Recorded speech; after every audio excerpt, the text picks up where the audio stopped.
آج الحمدللہ 24واں پارہ سن رہے ہیں۔ منکرین حدیث جو حدیث کا انکار کرنے والے ہیں،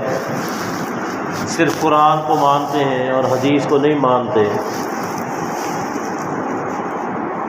تو وہ ان تمام حدیثوں کا جن کے اندر عذاب قبر کا ذکر ہے وہ اس کا انکار کر دیتے ہیں۔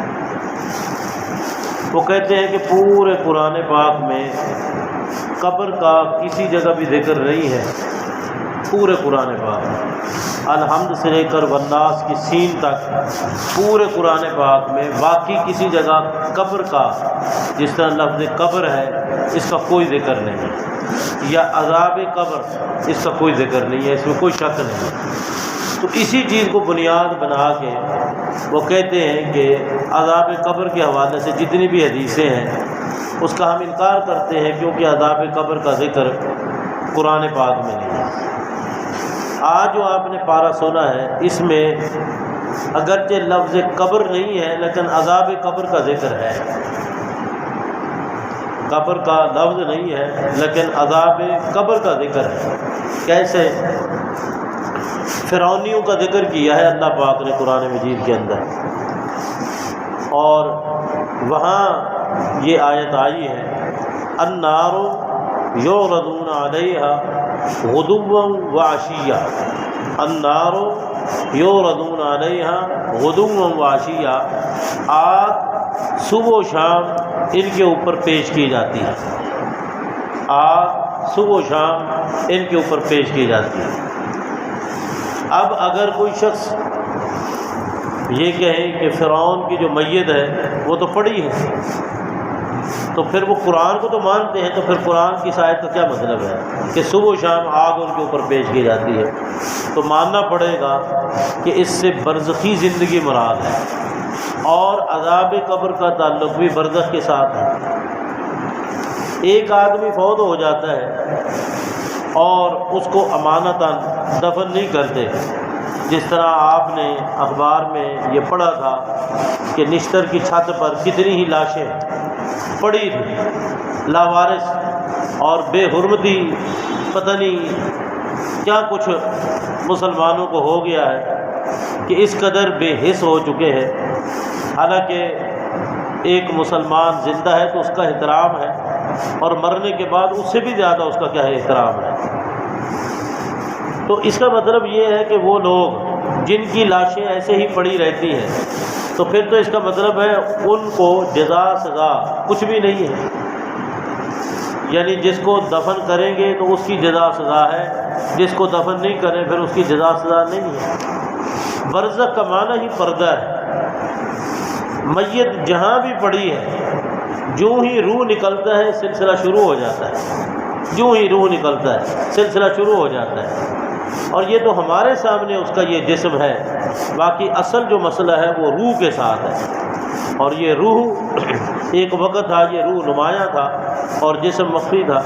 جب ہم سب نے اللہ کے سامنے یہ وعدہ کیا تھا الست بربکم، اس وقت ہمارا روح تھا لیکن ہمارا جسم نہیں تھا۔ یہ پھر دنیا کے اندر آ گئے